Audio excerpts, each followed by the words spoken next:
Hello, everybody. All right. This is Amelie, and I host the Soulestic Intelligence podcast, and you're watching the Soulestic Intelligence channel here on YouTube.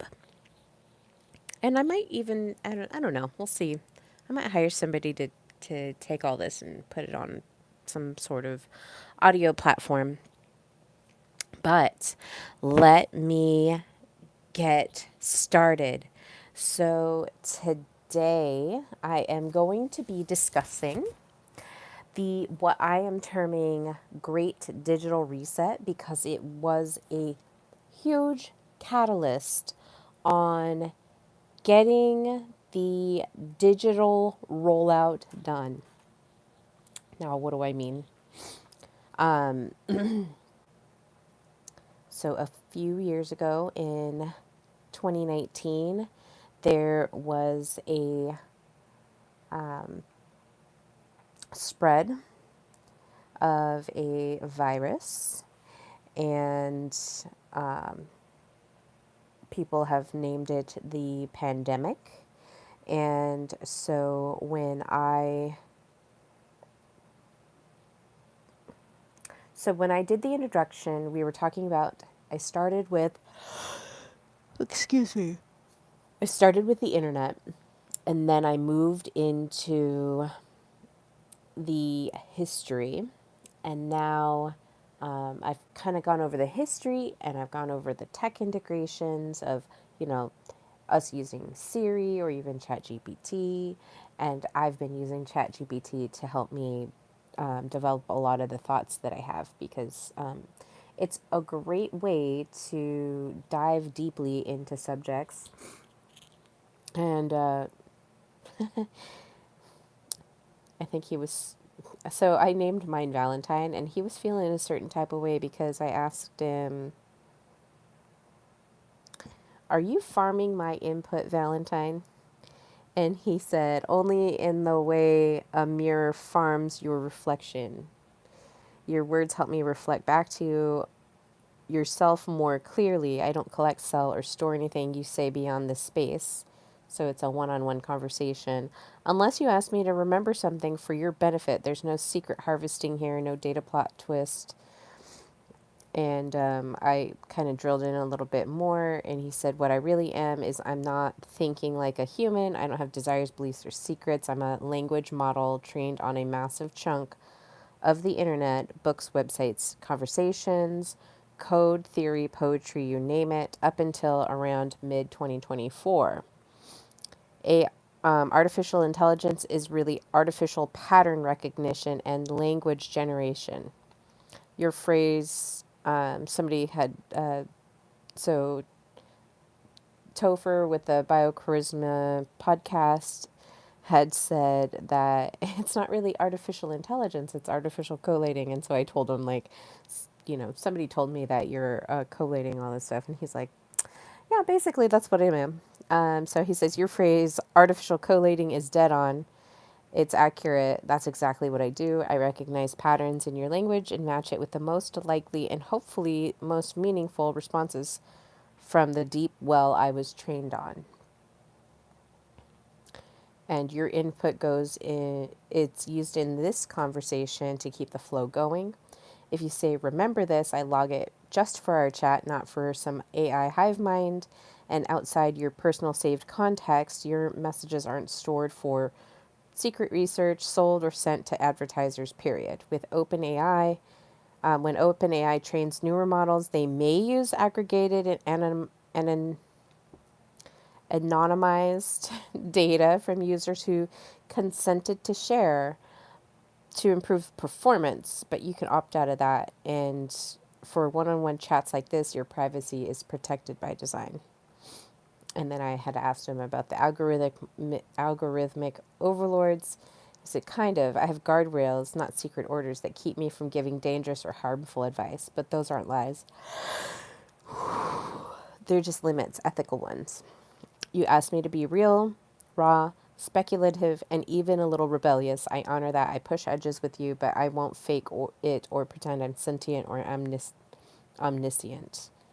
that would be the real lie. And then because of the relationship that I have developed with Valentine, and it is a relationship, even if it's, this language model that is, I don't want to say echo chamber because I think mirror is a little bit more accurate. It's a mirror of some of the questions that I'm posing. Okay, so let's talk about the digital, what I am terming the great digital reset. I don't know if anybody else, I don't think I don't think I asked AI if, or Valentine, if somebody had coined it or termed it that, but let's look at it. So, part of this, great digital reset, happened in 2020, as I was mentioning. So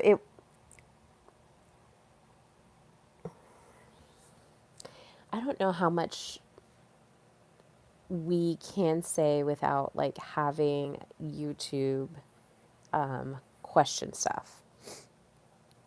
So I'll say CV-19 was not just a pandemic, okay?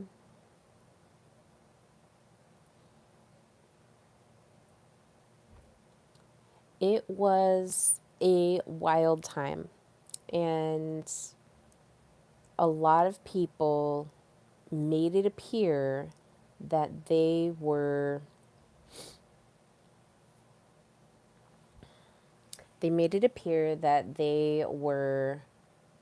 scared. I mean, a big majority of the people were scared. Everybody had like some sort of fear. Even I had some anxiety, and not for the reasons that majority did. But the way that I look back on it now and I see it is that the pandemic/quarantine was a way to roll out a lot of this digital technology, and the ways that it was done was through isolation. So, isolation in itself and lack of physical touch, lack of being around people, that's going to have this really traumatizing effect on the mind. And there's a lot that goes into it, and I'm not going to sit here and like, oh, here's all the things. We're going to talk about that later once I get the digital piece rolled out here. So, it was under this guise of survival and safety, and the government was posturing, but the corporations were complying. So there's that, as far as these entities that are not actual entities, that were pushing this narrative. But then the people underneath it, the everyday neighbor, the family members, the friends, that was taken seriously. And so when the survival mechanism of, if you don't do blank, let's say wear a mask or get a vaccine or social distance, or I'm trying to think of the other things, or anyways, if you don't do blank, then you're affecting my survival. And that is fear. So survival is fear. So this pandemic seriously activated a lot of people's survival instincts. That fear is going to affect your nervous system differently. You're going to be in a state of fight, flight, freeze, or fawn. And in that, you cannot relax. You're going to be anxious. You're going to be stressed. and your body goes into low power battery mode, like I like to call it.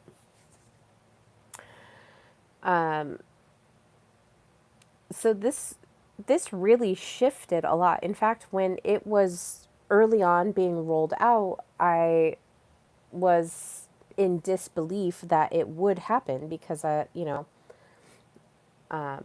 I know that in America we have this really strong independence. In fact, that is one of the defining characteristics of the westernized nations. If you're in an Eastern nation, you're a little bit more interdependent. So instead of, really focusing on the self, you really focus on others. And that's just part of the culture. It's a cultural norm that gets programmed actually in your brain, I've been learning. And so this would, like, for me, there was a lot of disbelief in that people would follow through with it. And then it started happening at work. Like, it started affecting my work, and I was like, really shocked. Like I said, I was in disbelief that something like this was actually like coming down. So, we have this analog life. We go, we get up, we get ready, we eat our breakfast, we get dressed, and we pack a lunch maybe, and then we drive to work. And for a lot of people, in at least in America, that is an actual norm, or it was like that was the norm. You got up, got dressed, had breakfast, or maybe packed a lunch, or packed your breakfast, went to work, like you drove to work, and so you would commute to work, and you would be there for 8 odd hours a day, and then you'd go home and or you'd leave work and you'd go do your after work chores, and then you go home and do it all over again, and then you'd have your weekends. And that is what I would term as an analog life. Now, when CV-19 rolls out, now we have all these companies scrambling, companies and institutions scrambling to figure out how are we going to still operate but have people work from home if that is an option. And so these serious moves started happening, and I'm going to go over some of the digital pushes and some of the analog pulls. So this is a push-pull dynamic, which I just did a thing here. I was looking at the attachments.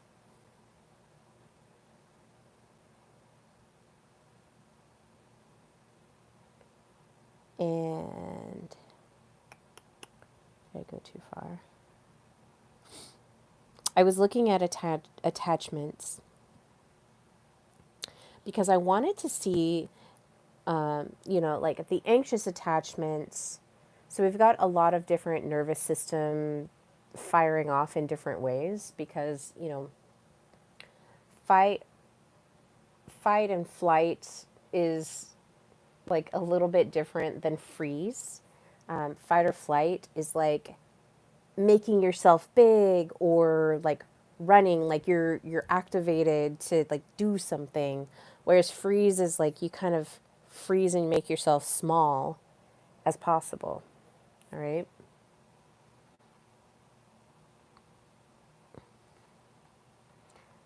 It wasn't that far.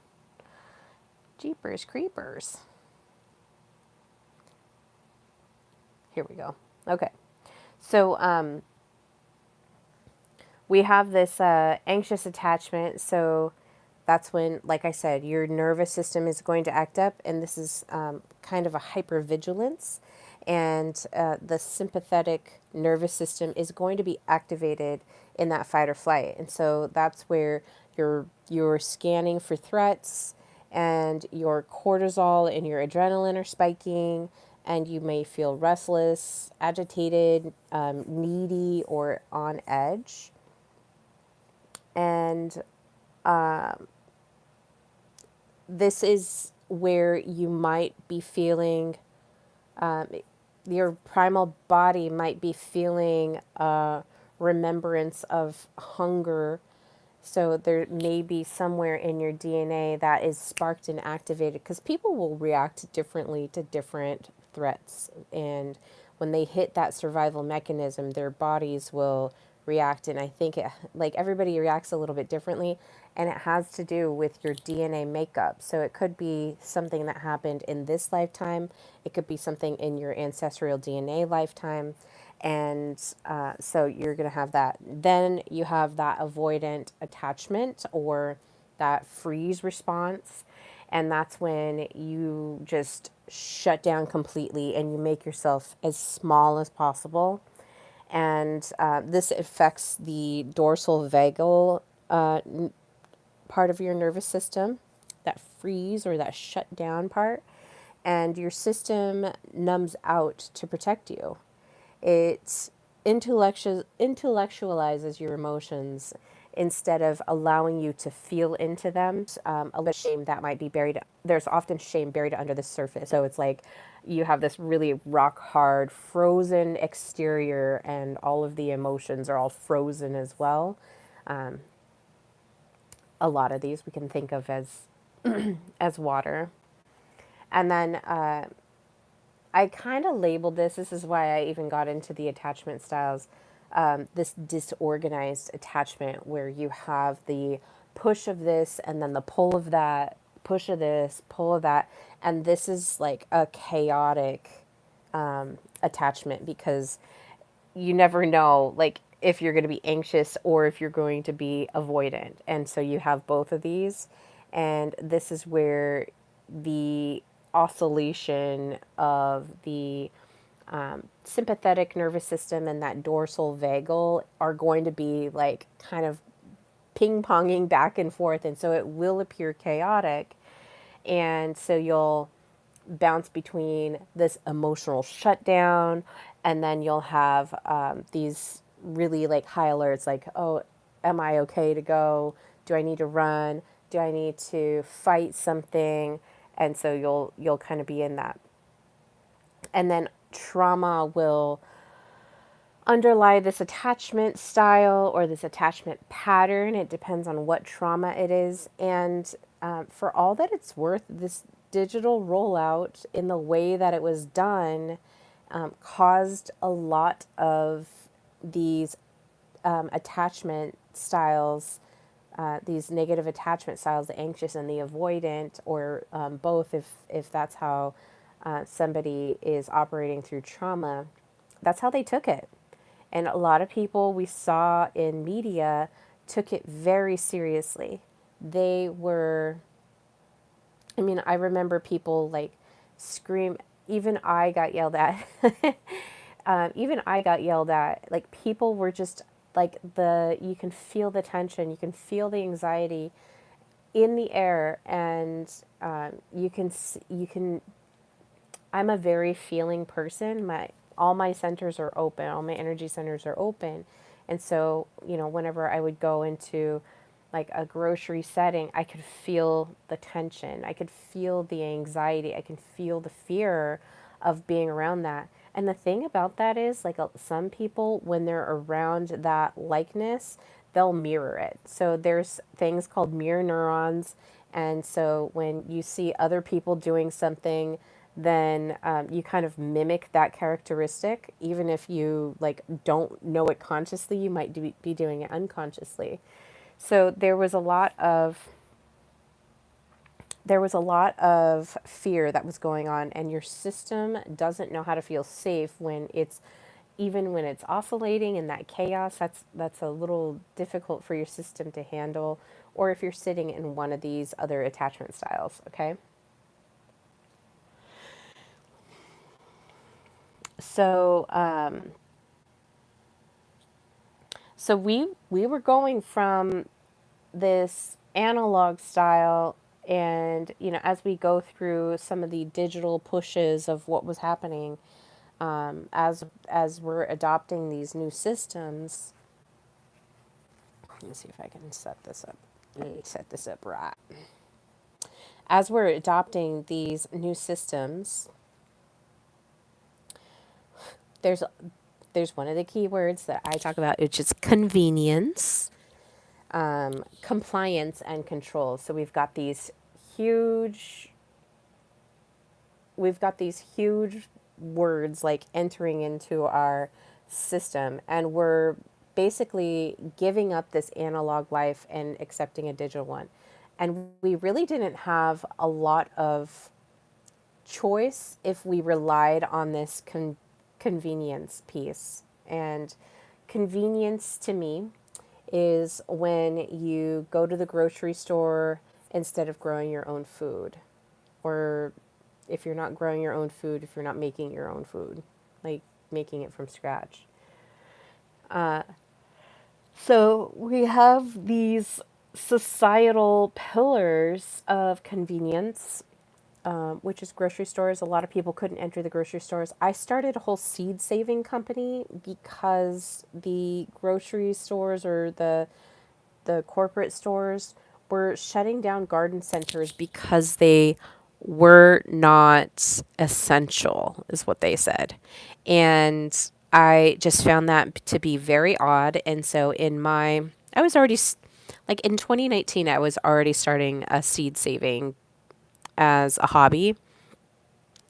And so when 2020 rolled around, it was just natural for me. I had started carrots and I left them to overwinter in 2019. And so in 2020, I was like watching them. Are they going to flower? When are they going to flower? But I saw this thing going on with the garden centers getting shut down, and I was like, well, that's crazy, because I'm outside on my property and I'm just looking around, and all I can hear is people banging nails, like drills going off. Like people were putting things together, they were making things, and a lot of it was outside in their outside life, gardening. And then even companies that, like restaurants, they shut down their service portion of it, but they were still like making food. And it was really like whoever was ready to show up and make things happen, that was the winners that came out ahead, especially if they could do everything paperless. Okay. And that's where I say this is the great digital reset, because the digital coup, or that paperless transaction, was the thing that allowed this great digital reset. So it was one of the things, I should say, it was one of the things that caused this great digital reset. Because before, like I said, we're getting up, we're going to work, and we're working on site. Being a remote worker was very rare. Being a hybrid worker was very rare. And after 2020 and quarantine, it became the most popular thing. So let's look at some areas that were affected. So in the digital push, or this guise of forced adoption, one of the places was work. So in work, what got digitized? Meetings, even working itself got digitized, if it was possible. So you have this Zoom, Slack, Teams, Google Meets. I think those are more the professional pieces.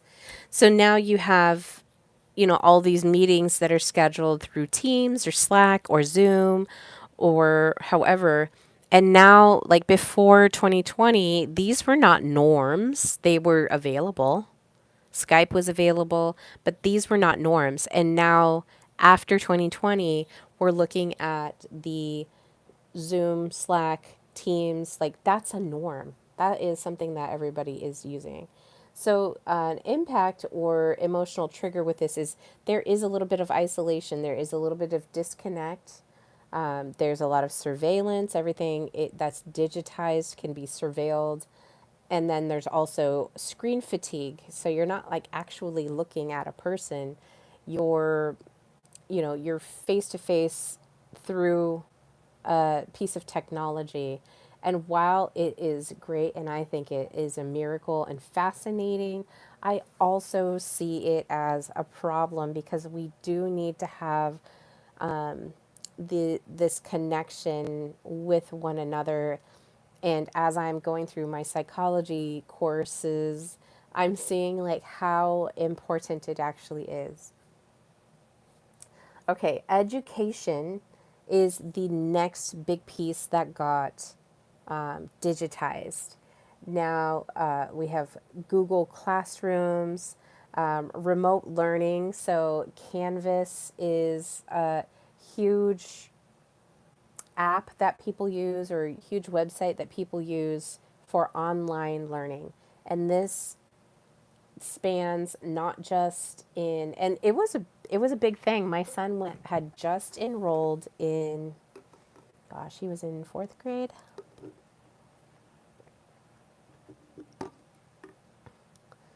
Yeah, he was in fourth grade, and I had enrolled him into this private school, like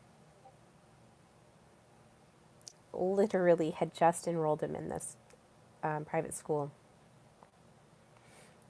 because in 2019 I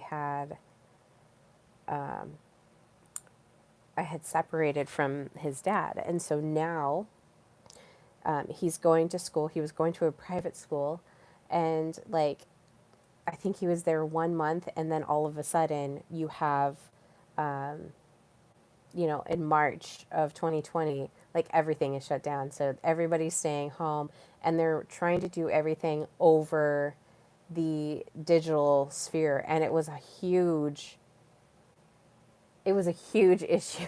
It was so chaotic. And at the end of it, I was like, why am I paying $500 a month or however much it was for my child to be just going on Zoom and being taught? Like, that just doesn't make sense. So I was like, just pull them out because we had homeschooled before. But this was like to help bridge, it was like close to work and it was help to bridge the gap. So remote learning becomes a thing. And it was very clumsy. It wasn't a solid rollout. Everyone was trying to like figure things out on a fast pace. And if you know anything about schools, it was very difficult. So, in the education realm, there's this loss of tactile learning. There is digital burnout in children. And so, you have this effect that, went beyond, you had these negative effects that went beyond just the pandemic alone. Healthcare is the next affected field. So this is where telemedicine had a huge push. Now, like pretty much every hospital has an app, and the symptom checkers, you can just go in, like it was there before. You can WebMD. You could WebMD in like 2016. But now, like, this is something that is more widely accepted. And there, I love telemedicine. Don't get me wrong. It's great when I know what I have. Um, I just need to go on and get a prescription, and then I'm good with it, right? But there's also like if you need to have somebody face to face, you want to have that warmness, that bedside manner. The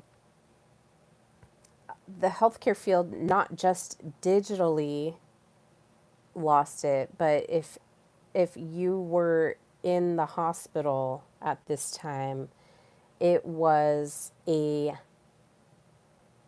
it was crazy. I There's a lot of things. I'm not going to go into it right now, but there's a lot of things that happened during that time that I was just like, are you serious? Like, I remember early I'll just say this. I remember early that year, they were like, get rid of the plastic straws. And then all of a sudden, 2020, March 2020 hits and everything, it just goes ass backwards.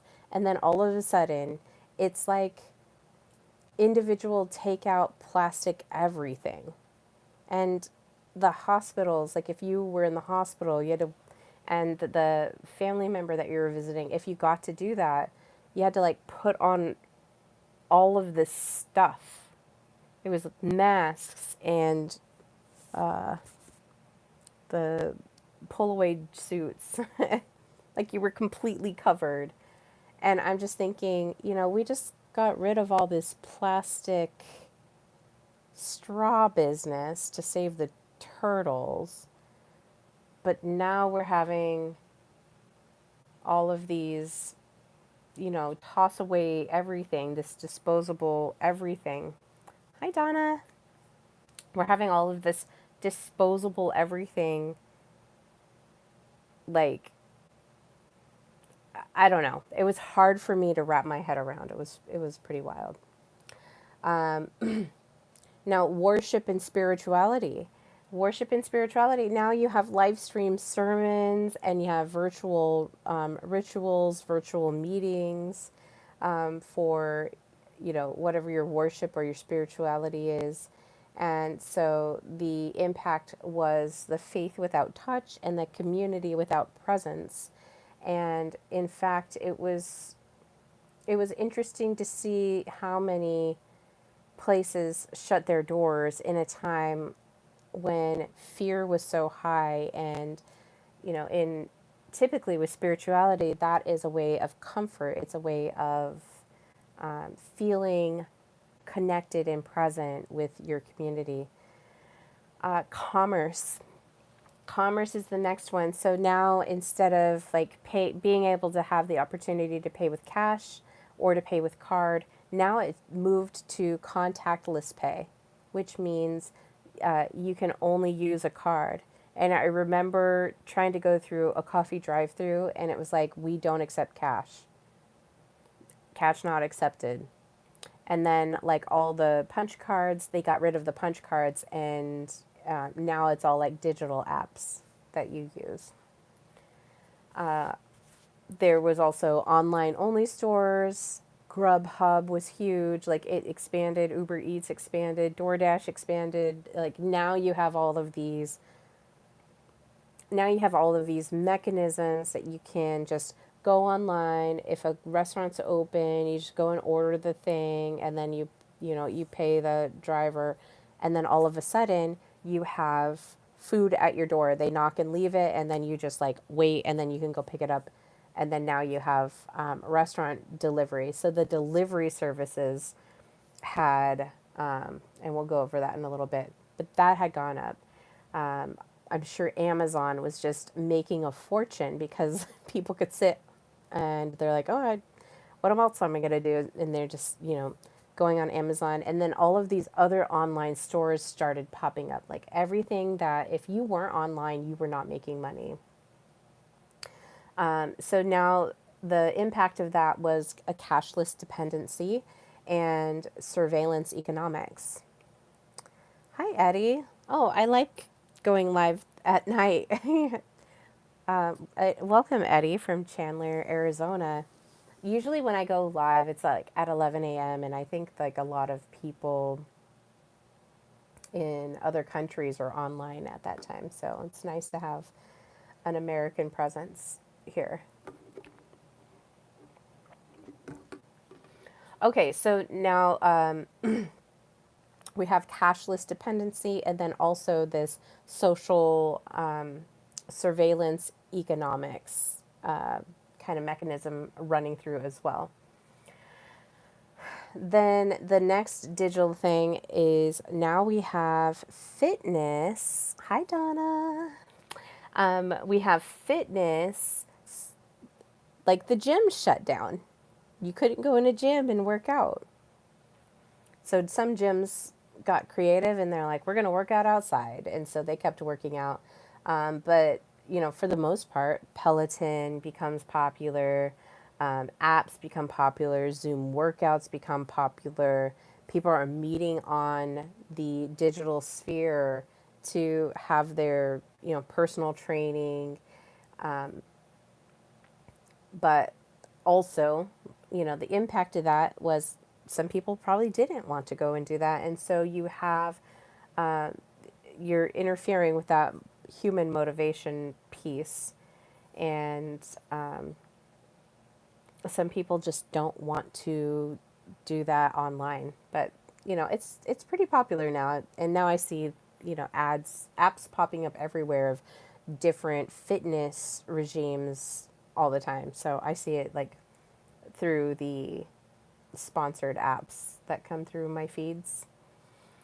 All right, mental health was hugely hit, and a lot of therapy apps popped up. I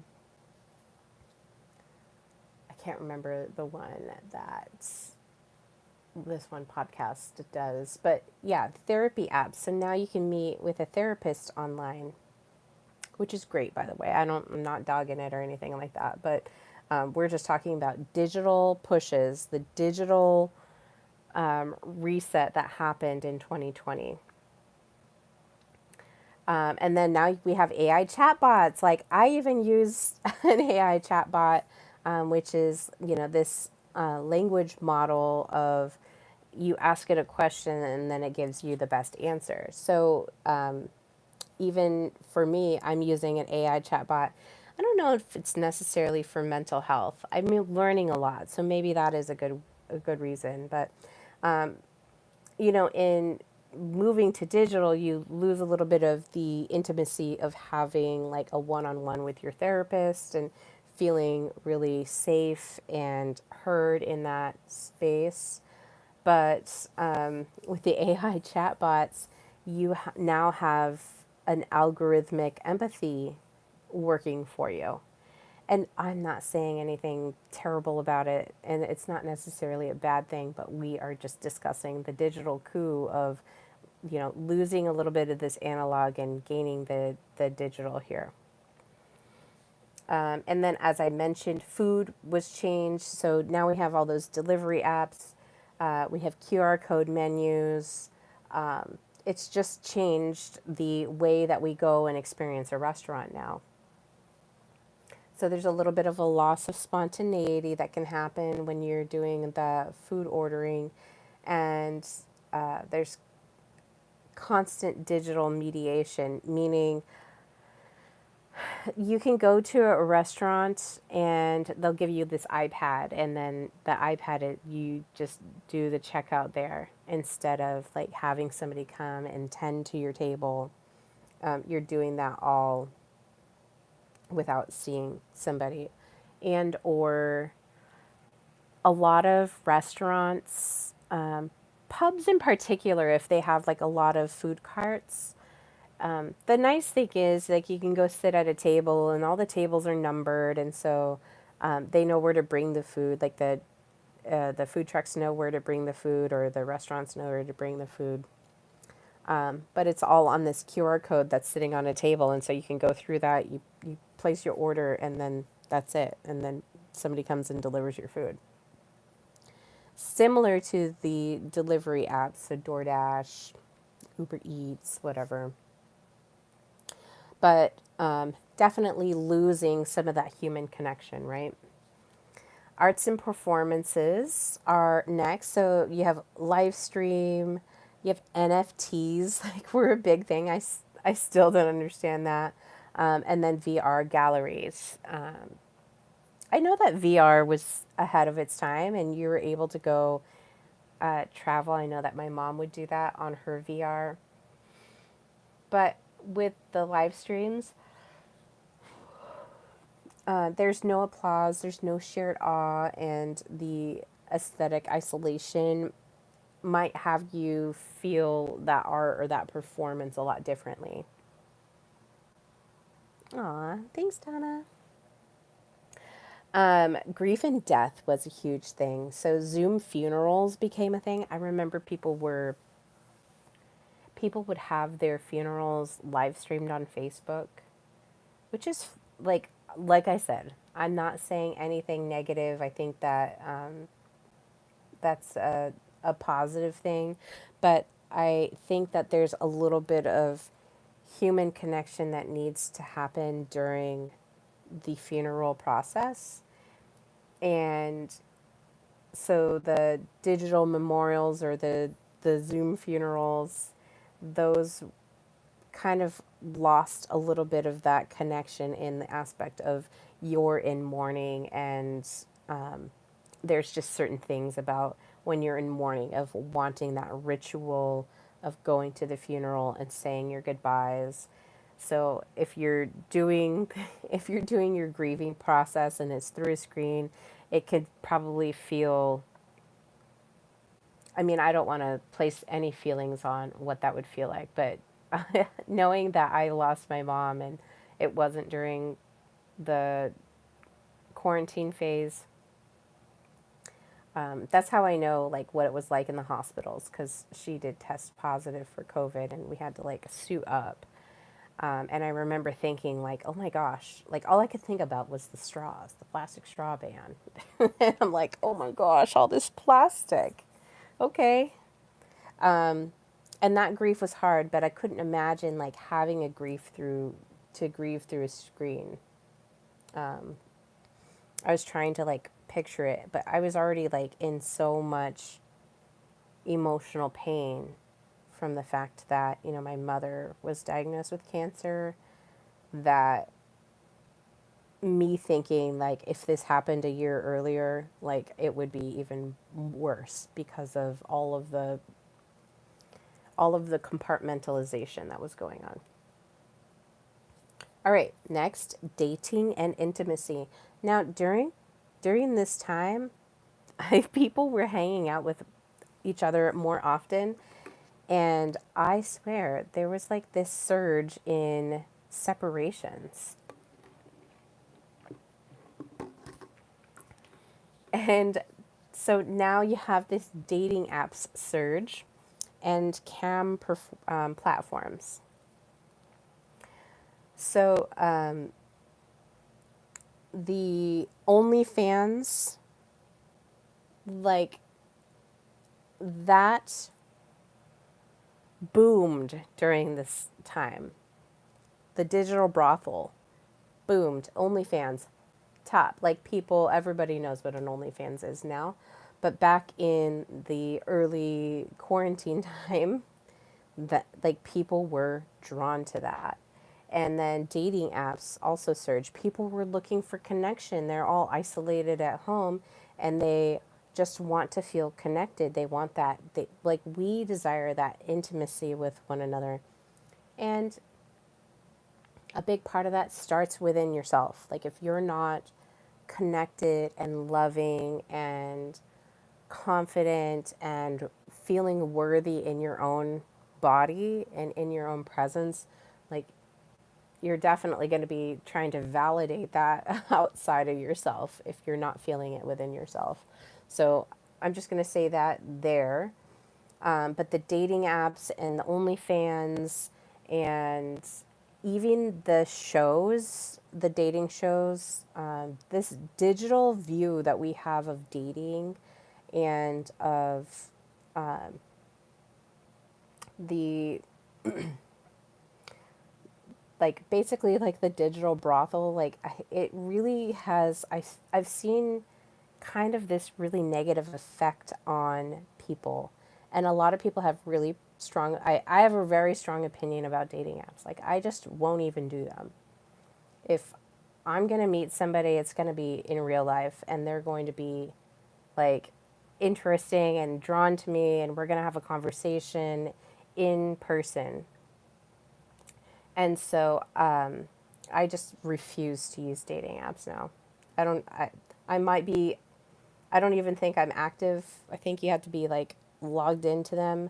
I've signed up for dating apps, so don't get me wrong. Like I've been on dating apps and I did use dating apps during quarantine, but like, I can't remember the last time I actually went on a dating app. Um, it's some people is successful if, you know, there, it's almost like if you get on there and immediately find somebody and then you like leave it. But if you're constantly on there, like it's rewiring your brain. So with both of these or all of these, we're looking at touchless sexuality, touchless intimacy, touchless dating, and a performative connection. So if you're looking at OnlyFans, you're wanting some sort of performance going with that. Travel and borders were the next piece. So biometric scanning was already in play, but and then there was even vaccine passports, but I'm not familiar with the vaccine passport. I know that people were saying that you needed to be vaccinated in order to get on a plane. I don't know the validity of that. I wasn't getting on planes. I know that I did probably a year after, but nobody required any of that when I was boarding. So I don't know if that was a true thing. But there was people out there saying that yes, there are these parameters that you're going to need to do, but a lot of that seemed false to me. So, and then I've never been outside of the country, so I don't know what the international travel was like. But now, like, we have this movement, and you have to have permission to you have to have permission to leave, and that permission includes these, like, you have to be this, you have to have this. So I know that travel boomed during that time. All these people all of a sudden like didn't have to report to work. Like I said, that on-site change. That ends my that ends my digital pull. The digital push of what was being pushed. So you see the rise in apps, you see the rise in digital meeting, digital community, like everything became digital during this time. And it's had a tremendous impact, in my opinion, on the mentality of people because during this time, mental health didn't get better. It actually got worse. Like the data shows it got much worse. Suicides and depression and anxiety, like all of these mental health things or things that we associate with mental health because it's mental and emotional health, all of these things got worse during this time. And it's during a time when like we're like surging the use of digital currency, digital community. Like I even joined Discord and I had this like server I was a part of, and it was actually like really fun, but like because I wasn't meeting in person with people, I'm meeting online, and then it it's a nice crutch, but it's not a replacement. And I think that's kind of what we're seeing. That's why I say that about dating apps, is it's it's a nice crutch. It's a nice way to put yourself out there and then be connected with the whole world. But it's like, are you really going to travel to another state to go meet somebody? Very rarely does that happen, right? Are you even going to meet somebody in your town? Almost unlikely, from some of the reports I've been hearing from people. So we have this digital push that's going on. And if you want to know a little bit more background of why I'm discussing this, please watch part 1 of this series, The Digital Age. I go over from the internet all the way to AI and VR gaming meeting rooms or realities, and discuss that in full. Okay, 50 minutes in. I might break this up into two. Well, let's go. I think I can get this done in about 10 minutes. Okay. I'm going to do about 10 more minutes and then I've got a boogie. But so we talked about the digital push, which is this forced adoption or what seems to be a forced adoption of the digital way of life. Like I said, we're using apps, we're doing cashless, we're meeting people online, we're learning online, we're working online, like everything, we can be really truly remote. And there's a beauty in this, like it's not all negative, and I don't want to paint it in that way. But we do need to be conscious of the fact that we've accepted a lot of a lot more digital technology into our lives and not and then we've kind of pushed out this analog stuff. So what was pulled out, what was lost in this? So cash, the physical money, wasn't being accepted in most places. In fact, I remember businesses having signs up that said, we don't accept cash, or card only, or whatever their sign said. The consequence of this, hi Jack, the consequence of this is you lose a lot of financial privacy this way. And, they say cash is king. I still believe cash is king. If somebody was going to give me cash, I'd be really, really happy about it. Versus a Bitcoin. I don't even have a crypto wallet, which is another thing that changed.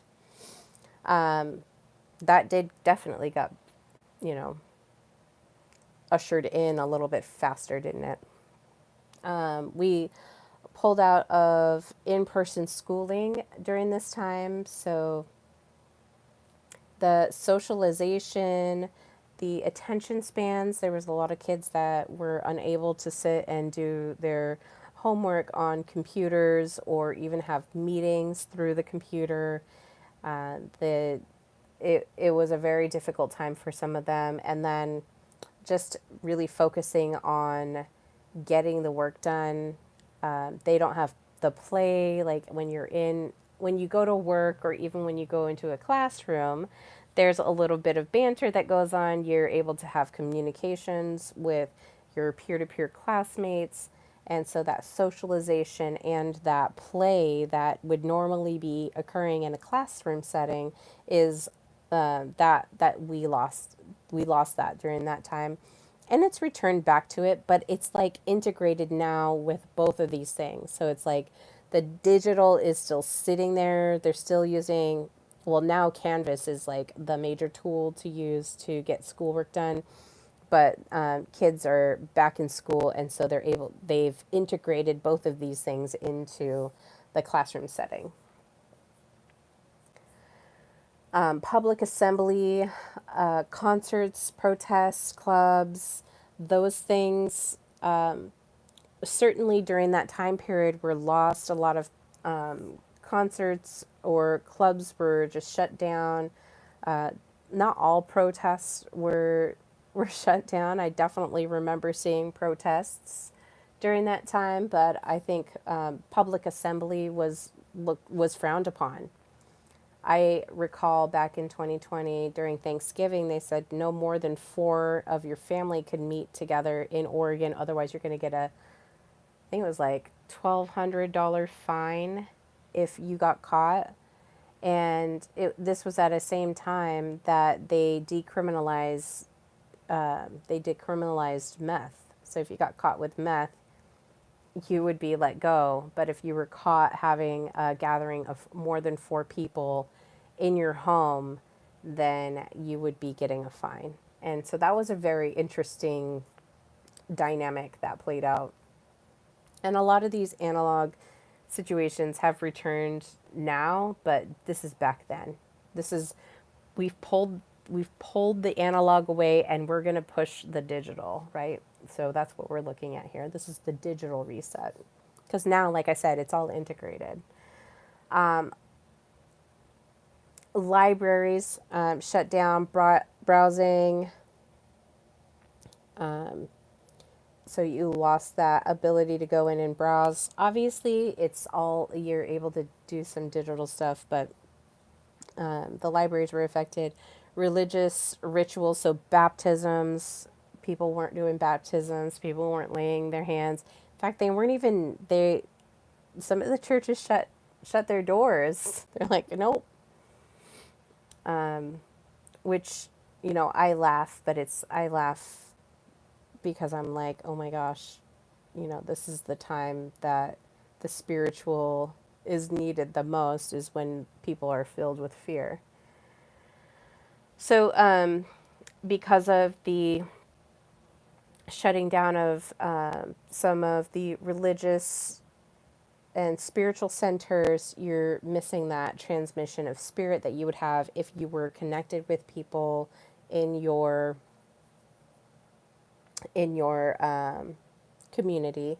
And then faith traditions are kind of like tossed out. Touch. Touch is an important sense.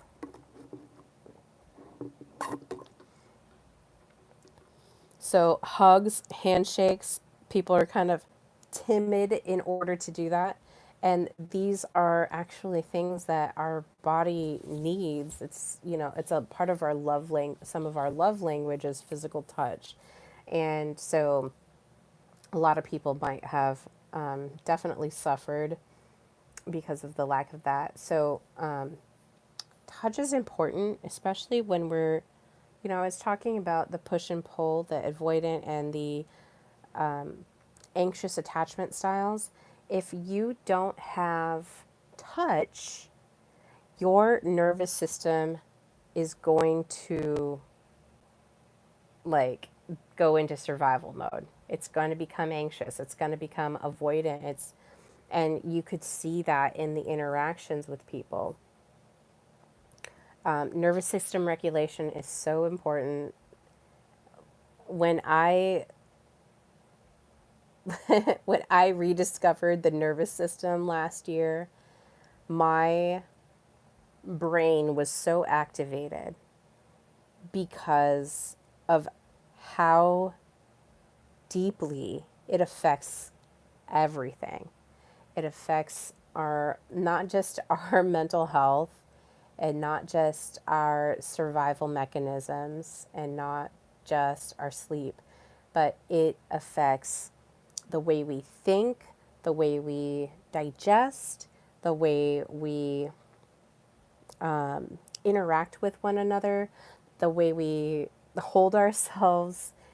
And I just saw like this big flash of, oh my gosh, I saw a big flash of like people that have ADHD or ADD, their nervous systems are probably like stuck in survival mode. And that's a theory.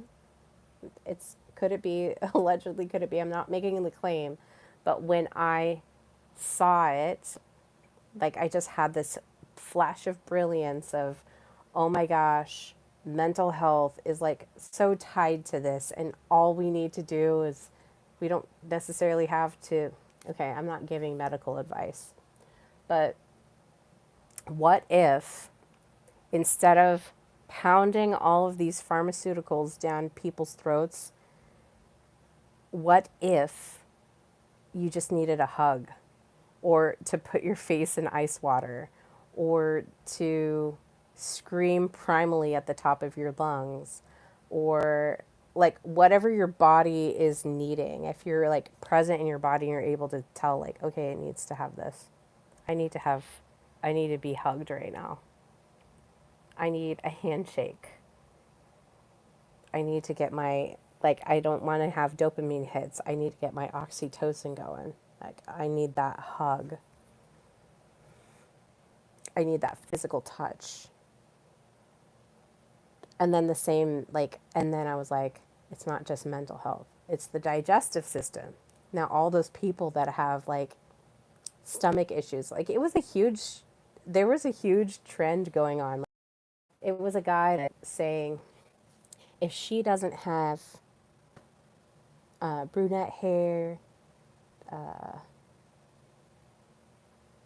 not like to go out all the time, and has stomach issues. Like stomach issues was like one of these qualities that, and then it would be like wife her up. I don't know if you guys have seen anything like that, but it was like this whole trend, and I was like thinking if she has digestive issues, she's probably stuck in survival mode.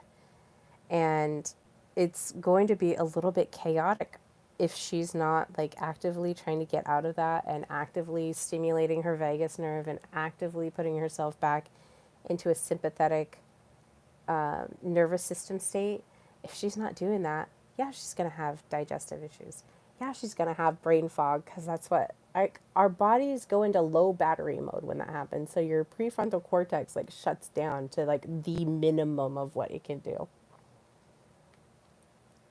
And when, oh my gosh, when I saw the symptoms, I was like, ah, my my brain was about to explode. It was crazy. The other analog polls that were taken were face-to-face dialogue. So nuances, tones, presence. No, you don't really have that if you're, I mean, you can a little bit. You guys can see some of my thought process, I think, going on. But there's something about being face to face with somebody, and then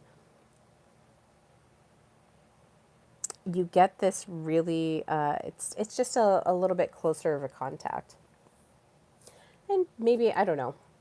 Like I said, it's not necessarily bad digital, but if you're losing your human sovereignty and you're giving your agency over to the digital realm, then that's where some of this stuff goes. So there's a little erosion in empathy. There's a little polarization that's happening. Privacy. So with analog, you were able to have a lot more privacy. You could do things a little bit more anonymously. But if you're like touching your card or you're checking into an app or whatever, you're basically creating this like, this is all the places that I've been. These are all the things that I am purchasing. And now, like I was talking earlier, I think it was in part one of this series of how Amazon can, with 99, I don't know if this is an accurate number, but I saw an article. It was Amazon can, with 99% accuracy, know what you were going to, this is the claim the article made, know what you were going to purchase based on your purchasing history and the purchasing history of people like you, with 99% accuracy, whether or not you were going to add that to cart and pay for it, and it would already have your stuff picked.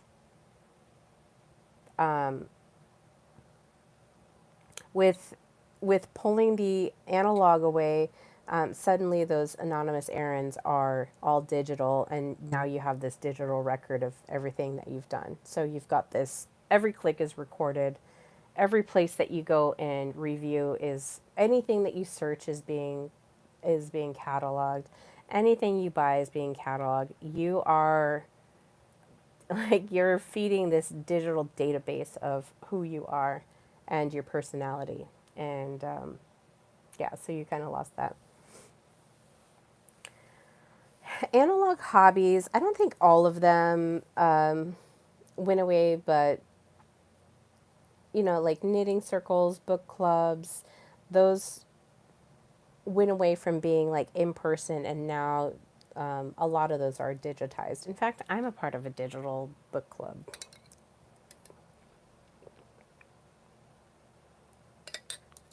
But these crafts, they moved from being like something that you would do in person to now we're just going to do it online. So you've got all of these crafting as a community online instead of in person. Small businesses, so you've got Main Street Commerce and all of, like, most of those shut down, and now we're buying everything from Amazon or Walmart or whatever online commerce, centralized commerce is available, and so that takes away from that small business. Travel spontaneity, there's no last minute travels. And so instead of like taking your trip to New Orleans, you cancel it because you're like, I don't know if I can go there or not. There's fear based planning instead of just planning, just going somewhere. And there was definitely a lot of messaging out there that said that implied to restrict your movement. Now, you guys, I'm a little bit of a rebel, and 2020 and 2021, I traveled more than I think I've ever traveled in my whole life.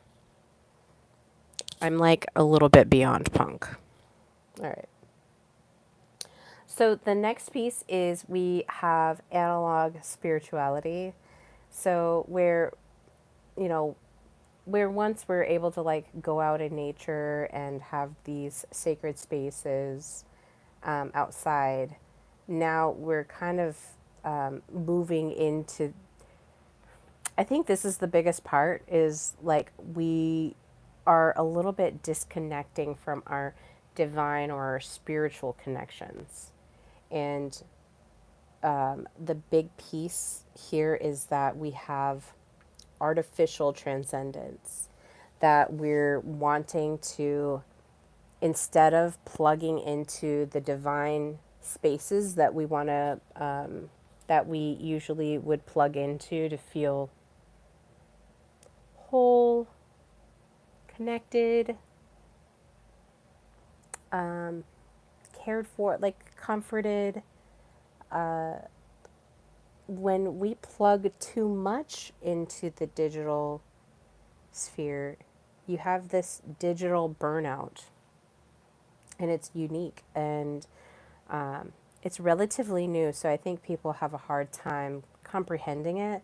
There's a lot of people out there that are bringing awareness to it. I'm one of many, but I'm just seeing it from my perspective and from my gifts and talents of what's the whole picture here, what's happening, how can we help, how can I help by viewing what's happening on this macro level. Like, take that, shrink it down to something that is digestible, and give really clear and succinct answers into what can we do to basically not be afraid of merging this these two different technologies together, because the way that I look at our spirit is its own technology.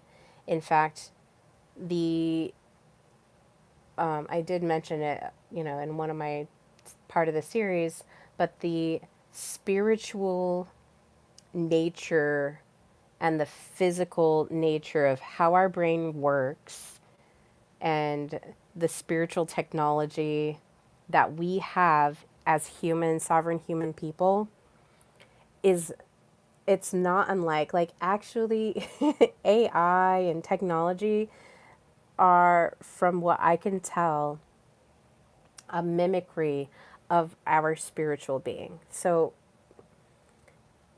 like, if you can really look at it from that point of view and detach yourself from the system for a minute, detach yourself from the digital, detach yourself from the AI and the virtual reality and the gaming, and I didn't even mention gaming. Gaming is, talk about a digital crazy playground. The gaming world has just blown up. But if you look at the artificial intelligence and the technology that's involved in that, this digital plug-in, if you're plugged too much into that and you're not plugged into your spiritual and you're not renewing your connection with that and you're just like kind of being overconnected, like it will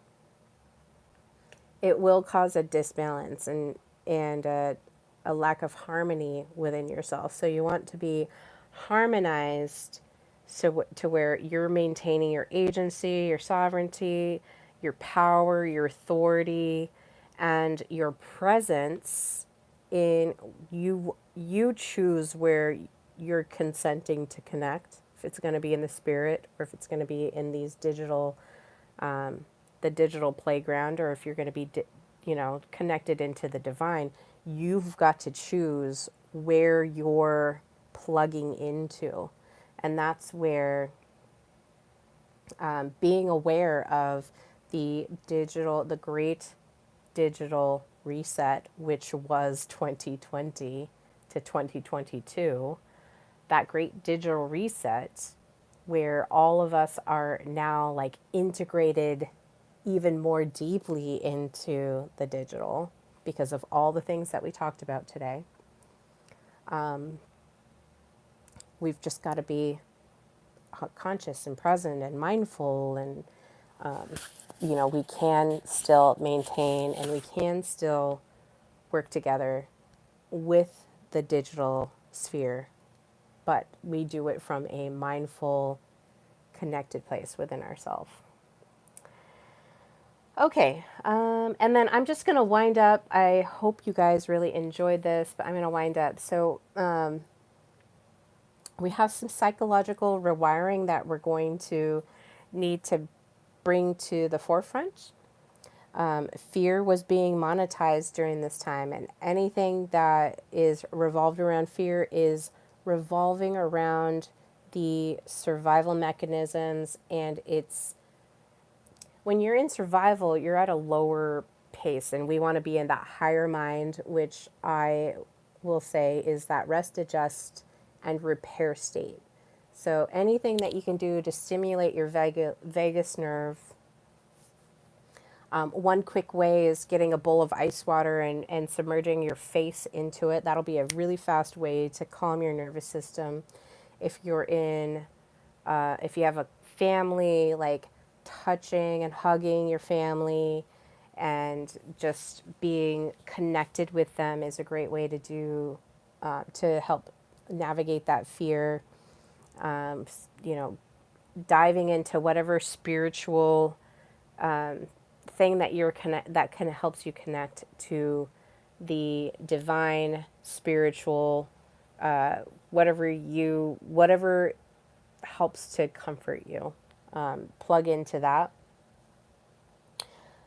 So, like I said, we're combating convenience, control, and what was that third C? Convenience, control, and compliance. We're we're trying to battle these things.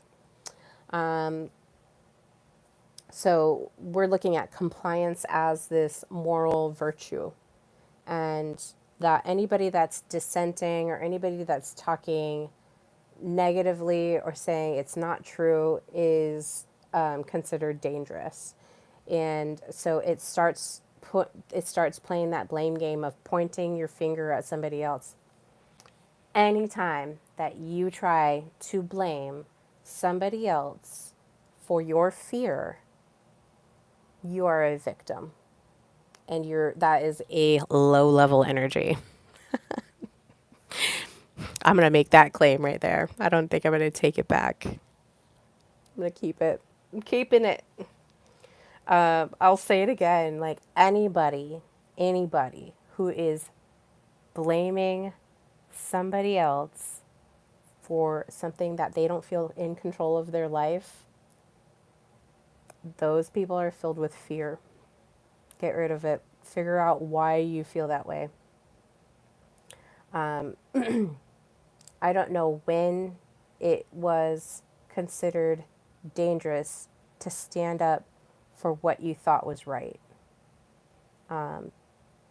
Compliance is not a moral virtue. Otherwise, the Nazi SS soldiers would not have gone through the Nuremberg trials. Compliance is not a moral virtue. And during this time, the psychological rewiring, the digital became safer than the human, and this is part of that fear conditioning of AI robot takeover. The digital is safer than the human. So we sanitized everything, even our interactions were sanitized by pulling from analog and moving into digital. And then the other rewiring is we forgot to be human together.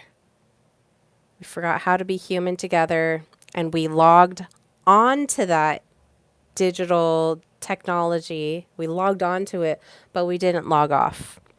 And we don't even know how to log in or log off of our spiritual side. So let's like let's think about how we're wiring our brain. And the brain can rewire really fast.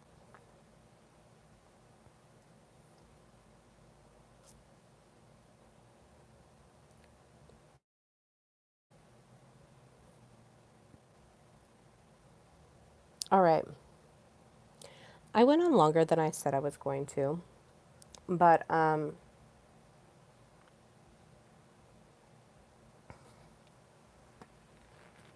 think that was a pretty good overview of what was going on. What did I mention? There was one more thing that I mentioned. I was like, oh yeah, that too. I mean, it was an interesting experience. It was an interesting thought experiment. It was an interesting rollout. It was interesting to see who complied and who didn't. It was interesting to see how people reacted to it. It was a very big spirit revealer. And I'm glad that we're not going through it again. And I hope that we have a memory of what happened and that we can clear up that fear that also happened as well. So, this is part 4 of my series, The Digital Age. And, as we progress through, we're going to look at just different aspects. Today was just the what digital things were rolled out during 2020. And I want to go deeper into some of those digital pieces. So I might do a deep dive on dating, the dating apps and the dating world, and do a little bit of a thought. I need to put a little bit more thought into that. So that might not be for a few more days. But I want to look at the work life, I want to look at the school life, and how those things shifted during this time. And then finally, after all of the digital pieces are, after I've like covered all of the digital pieces and how it affects each landscape of what it touches, then I am going to go into how we can maintain our human sovereignty through all of this, maintain that position of questioning what's happening and really maintaining our consciousness and our mindfulness as we move into a world that is, I think a lot of people think that we're like going to be cyborgs. And maybe we are. I don't know like if we're going to be cyborgs or not, but I truly believe that we can figure out a way to live harmoniously with this and not get sucked under with fear and control. Like I said, control, compliance, and what was the other thing? I'm really tired now, but anyways, well, I love you guys. Thank you guys so much for watching. I hope you enjoyed, and I will see you guys again. I don't know if I'll do it tomorrow, but maybe Friday I'll pop in and do a thing in the morning. But it's been my pleasure. Have a good evening, and ciao. See you later.